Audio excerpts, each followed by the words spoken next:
Being followed.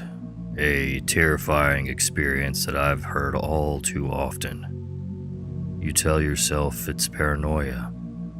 You say they're just going the same way I am. But your gut is telling you something's not right. Maybe your mind is playing tricks on you. Or maybe there's an evolutionary trait built into each of us.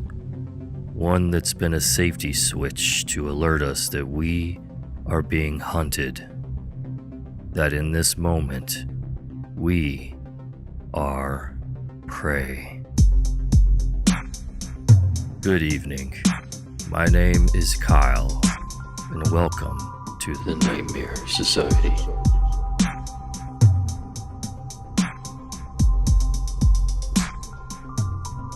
This incident occurred when I was around 13 years old. I was going dress shopping for a wedding or something with my mom, my sister, my mom's friend, and that woman's daughter. My sister and the other two women rode together in one car while I rode with my mom in our car. When we arrived at our destination, a small mall somewhat in the middle of nowhere, the other members of our group headed on inside while my mom and I parked. When we got out of the car, we realized that the parking job was awful. So I held my mom's purse and stood next to the spot while she backed out and pulled back in. However, to two male bystanders, it must have appeared that my mother was leaving me.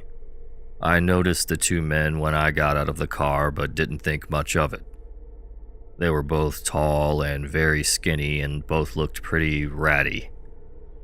I turned my back to them and watched as my mother backed out. I could hear them talking, but I didn't pay much attention to what they were talking about. Red flags only started going off when I realized they were walking towards me. I'm naturally a paranoid person, so this alone sent me into a panic. I tried to reassure myself. Surely they were only headed towards their car, which happened to be in my direction. They kept getting closer, but I was too scared to move. And then I heard it.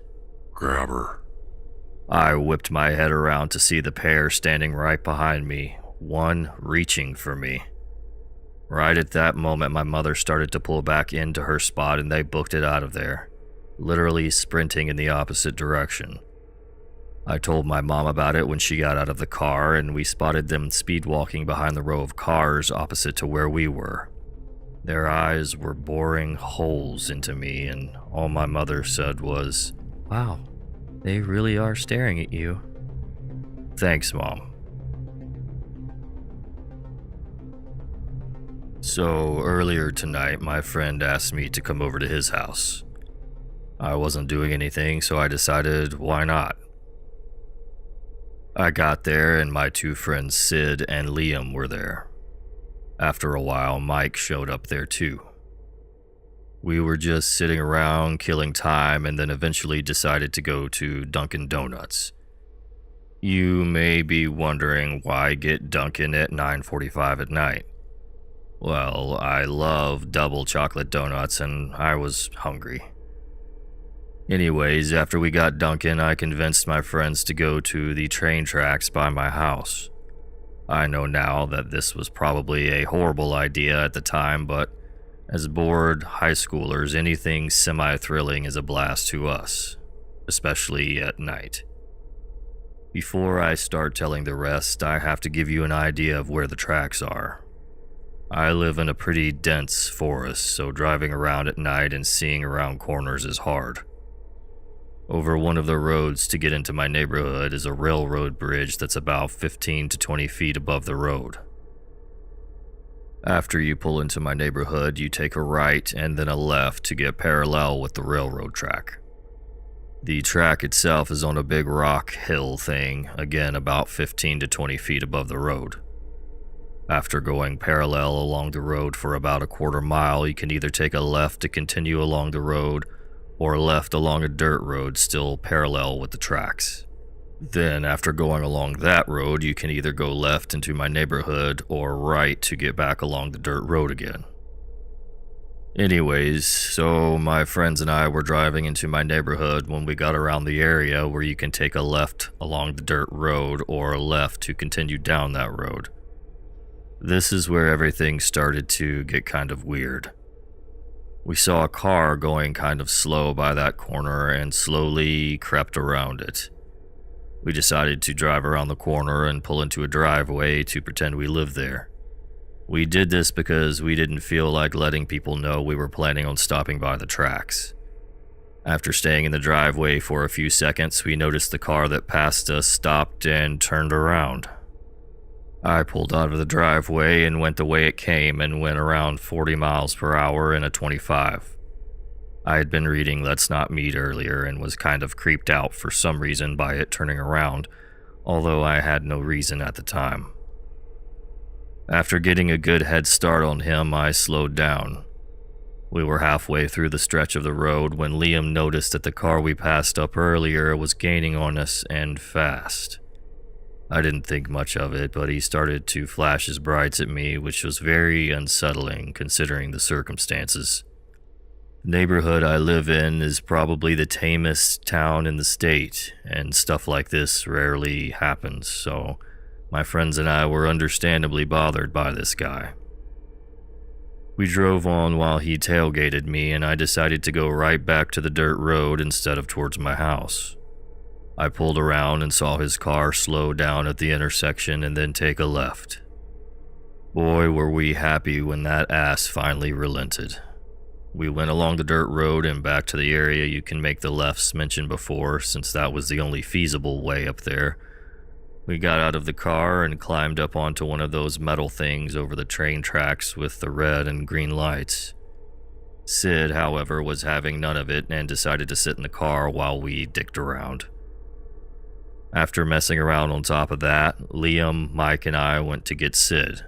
We started walking down the railroad tracks, and about halfway there, we heard that all too familiar sound of a train horn in the distance. That's when we decided to book it back to the car. The whole time we were running, all we could hear was the train horn getting louder and louder. And since after the bridge the tracks turned right, we wouldn't know if the train was close until it was very close. After what seemed like forever, we reached the path to get off the hill and to our car. Sid, Liam, and Mike all wanted to just go back to Sid's house and wait until later to go back. When we got back, Liam, Mike, and I just talked about how cool it was up there and how we'd do it again. But Sid was done with the train tracks for a while. After trying to convince him, we decided that we were just going to go back and Sid could stay home. Mike, Liam, and I made it back to the left turn area with no incident and decided to try to get back to the bridge again. We made it there, just talked for about 10 minutes, then decided to head back. When we were almost there, we saw a truck pull around the corner that the car had come by, and just like the car, it slowed down around the corner. This was not an, "oh, I'm not trying to crash" slow. This was a "I'm looking for you" slow. Mike whispered for us to get down, and without hesitation, we dropped down and watched. We knew something was awry because it stopped at the left turn area with its lights pointed in our direction. My car was parked down the road a bit, so I have no idea if the car was looking at us or at my car. Either way, it did the same thing as the car and turned around to head the other direction. We knew something was up, so instead of staying on the tracks for a bit longer, we decided to dip. The only way back was either through the dirt path or the way the truck went, and we didn't have much time because Liam had to be back by 11:30. I just decided to go the fastest way and follow where the truck went, and then through the dirt road to get to Mike, Sid, and Liam's neighborhood. We were all a little shaken up because we thought we would get into trouble for something. I had just been down this road earlier when we all went back to Sid's house and thought this night of adventure was going to be over. We reached the end of the road and saw two vehicles parked along the road. Strange, we thought, because they weren't there when we dropped Sid off. After passing them, I realized they were a car and a truck.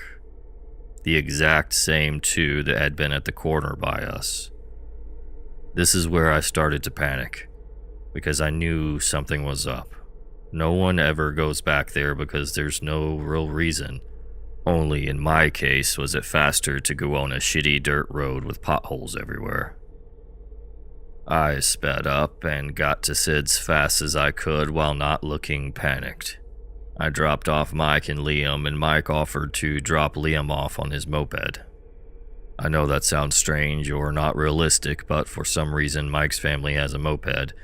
In fact, I just found out that he has two. I drove home and didn't bother going back on the dirt path and went around a different route. For me, my night was over. For Mike, though, things were about to take a turn. About a half hour after getting home, I got a flurry of texts from Mike about what had just happened. Apparently, after dropping off Liam, he started to moped home when the truck from before started to follow him. He said at first he was far away, but then the truck came in very close to him and followed him towards his house. I have no idea why he thought to do what he did, but apparently he kept on driving past his house and lost him somehow, then walked his moped home, or something along the lines of that. It was through the Snapchat texting thing, so unfortunately I don't have a reference, but he said when he got inside he saw the truck just sitting outside of his neighbor's house, and after a few minutes drove off. I have no idea who these people are or why they were following us, but weird, stalkery car people, let's not meet.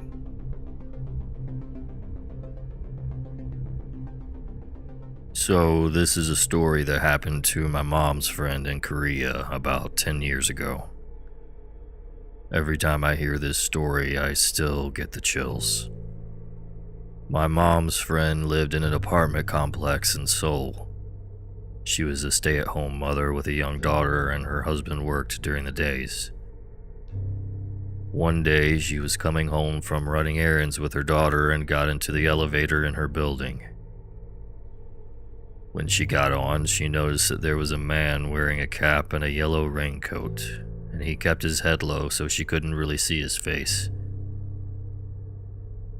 She immediately felt really uneasy, and she made her daughter stand to her side, furthest away from the man.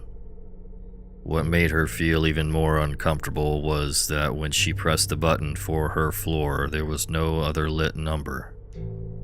And on top of that, she noticed that he was carrying something wrapped inside a newspaper close to his side. Things started to click in her head, and she started to panic and decided to take out her cell phone and pretend she was calling home to her husband, who was obviously really not at home and at work. She started saying things like, "Oh, I'm in the elevator about to get off. Can you get the door for me?" And making it seem like her husband was waiting at home. When the elevator did reach her floor, I think she lived on like the 12th floor or something, she quickly got off and grabbed her daughter and started to walk as fast as she could to her apartment. She noticed that the man also got off on her floor and was slowly following her down the hallway. When she got to her door, she started to bang on it and shout, "Hey, Yebo, I'm home, please open the door." Yebo means husband or dear, and kind of pretended like he was coming to answer the door. Upon seeing this, the man in his yellow raincoat started to walk away back towards the elevator. When he seemed to be far away enough, my mom's friend quickly picked up her daughter and slid open the door's passcode thingy. This is usually how people get into their homes in Korea. And started to frantically punch in her key code. But the problem was that the buttons would make a sound, so the man knew that no one was going to answer the door for her, and he turned around and started to run back towards her. My mom's friend at this point was practically screaming, and when she finally got her door to open, the first thing she did was throw her daughter in through the door. When she got in herself, she saw that the man was pretty much inches from the door, but she managed to shut it and lock it before he could wedge his hand or weapon into the door. Afterwards, looking through the door's peephole, she saw that the man was walking away back towards the elevator. Several months later, my mom's friend was watching the news and there was coverage on the capture of a serial killer named Yu Young-chul, who used to kill a lot of prostitutes. She told my mom that she could never forget the dread she felt when she saw the too familiar yellow raincoat and hat that he was wearing when apprehended. Here's a note from what the wiki page says that the poster linked. Yu Young-chul, born April 18, 1970, is a South Korean serial killer and self-confessed cannibal.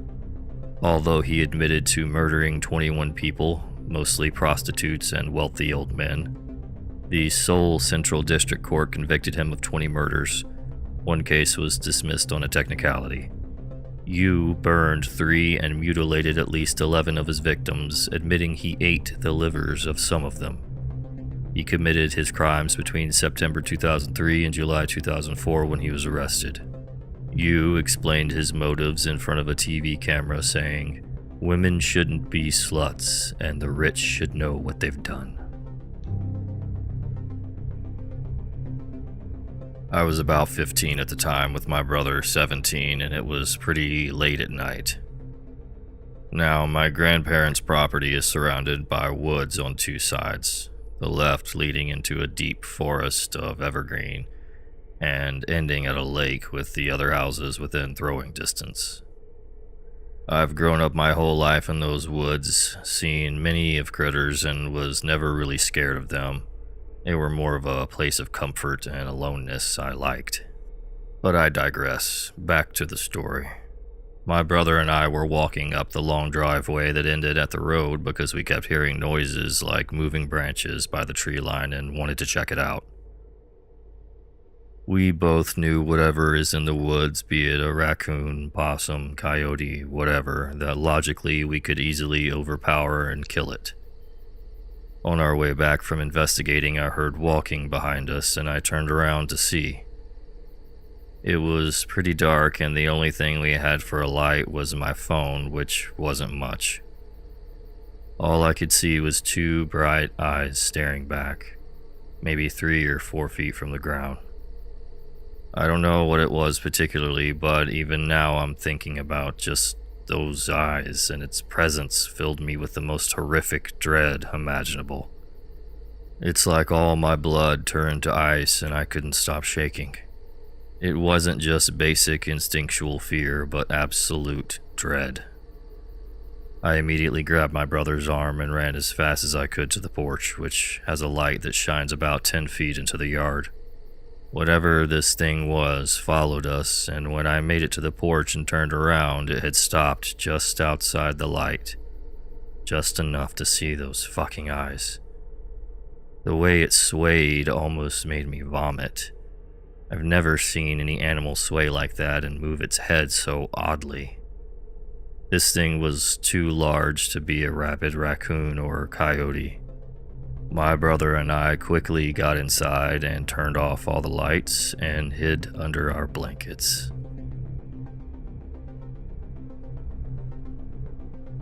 So, I live in a town of around 60,300 people and have been living and working here for 1.5 years. I don't know many people here as I work all day and have schoolwork in my free time. Because of this, I've been trying to meet new people and found a Facebook group with women wanting to hang out. One was suggesting a pre-party before going out, and we were 6 girls in total. At around 3 a.m., 3 of us decided to go home. One took a taxi and the other one lives like 3 minutes away from me, so we walked. We were talking and laughing for a few minutes before she went inside and I started to walk home rather happy and still a bit drunk. I suddenly noticed footsteps and got a bit paranoid, as you do being a woman in her early 20s walking home in the middle of the night. Like 50 meters further ahead, there's a public swimming pool and they still had lights on, so I decided to leave the sidewalk because usually people are just on their way home themselves and will just keep walking. Not in this case, though. As I reach the entrance with all the lights and turn around, this guy is literally 3 steps behind me. I asked him why he's following me, and he just mumbled something I couldn't make out. Could be an immigrant, though, so maybe he doesn't know Danish. I told him that he shouldn't be following me and that I'd like for him to keep going. No response. I then told him that I don't like being followed and please move on. He just smiled a creepy smile and out of nowhere grabbed my hair on the back of my head and pulled me towards him harder than I thought possible for his size. I fell on top of him and he got knocked out when he hit the pavement. Idiot. I ran across the parking lot to the road at a safe distance where I called 112 emergency while I could still keep an eye on him. Really wanted to just run home, but also I was terrified that me landing on him might kill him or whatever. Shock makes you think weird things. He attempted to get up a few times when I decided to run, but saw the lights from the ambulance come down the road, so I stayed and one of them came to check up on me while we waited for the police to arrive. I'm fine. I've got a sore scalp and a bruise on my left arm where I landed on him, and I'm sure he's got the biggest headache ever. Karma is a bitch, and here I thought I'd run out of dumb luck a long time ago.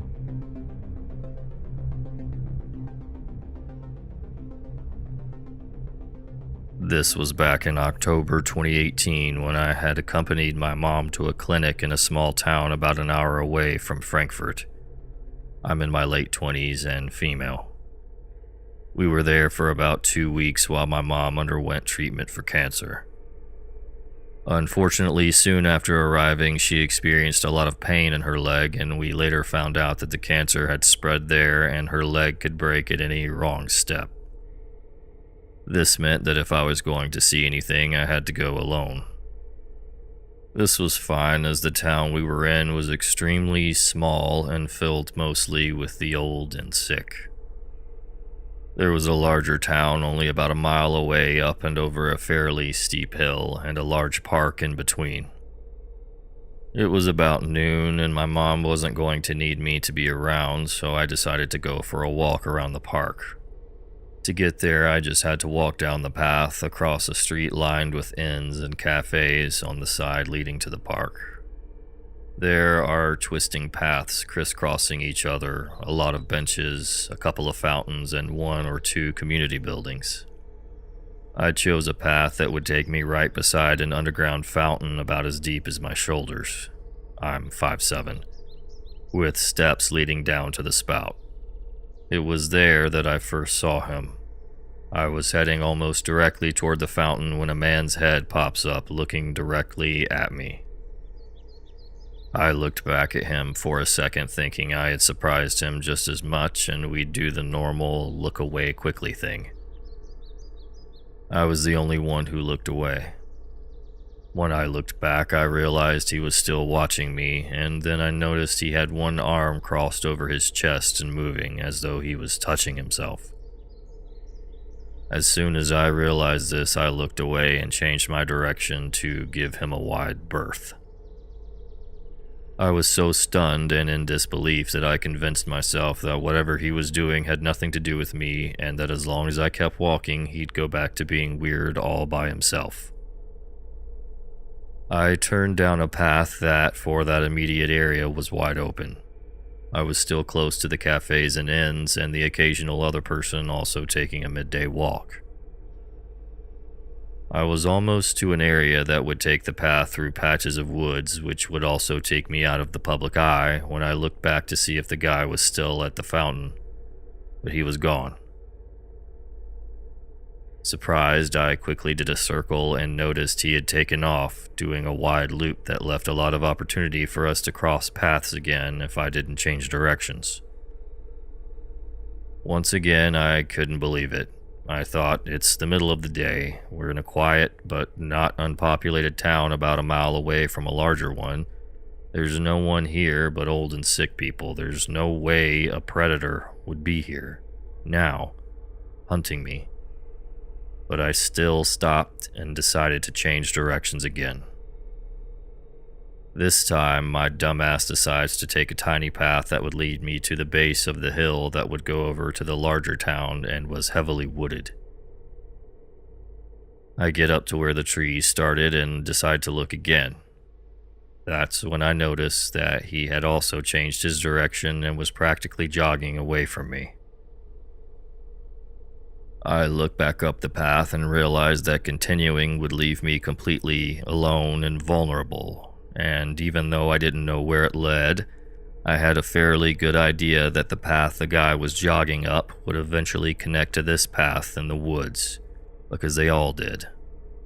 So I stood at the end of the path and waited until the guy was out of sight before I turned around and headed up the opposite direction through the grass of a pretty wide open portion of the park.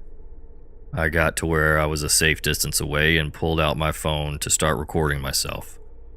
I figured it would look just like I was video chatting with someone. This was when it was shown without a doubt that this guy was after me, because not long after I made it across the park, but to where I could still see the path up the hill, he comes down the very same path, looking side to side, looking for me. He eventually spots me again. I had very bright dyed red hair and was pretty easy to spot in such a wide open area. It's at this point I feel safe enough because there are people nearby and I'm within running distance of the town should this guy book it towards me. And I keep wandering around, testing to see how far this guy will go. He keeps following me, trying to stay out of sight, because at one point I turn around suddenly and watch him sprint back into some trees until eventually I go up a hill that has zero cover for him to use, and I lose track of him. I continued on to explore a different small town, making sure I'm always in a public space and easily seen, but I never saw him again. Trust your gut. My head was telling me there was no way this could be happening to me, and I almost tested it by walking up into the woods. But my gut screamed bad idea, and I couldn't be more relieved I listened. Trust your gut. Truly terrifying accounts. I tell these stories not only to scare and entertain, but also as a warning and a reminder to trust yourself. My best friend has had 2 attempted kidnappings on her, once right in front of me. You never know how you'll react, but these stories may offer some insights as to how you might or how you should react. A heartfelt thanks to our contributors, Professor Broke, Eskimo Pie 910, Whalebaboon, toddlymarx, Qhalira, and Gothbitch24. If you find it easier to listen to these stories via podcasting apps, I now have Nightmare Society up on iTunes, Google Play, Stitcher, and I'm awaiting approval on TuneIn. Links will be in the description. If you'd like to support the channel, please do so by liking and sharing with your friends. I would really appreciate it. Also, please send your true scary encounters and suggestions to NightmareSocietyRadio at gmail.com. And follow me on Instagram at NightmareSocietyRadio and Twitter at @TheKyleHaggard. Thanks for listening. Until next time, stay safe.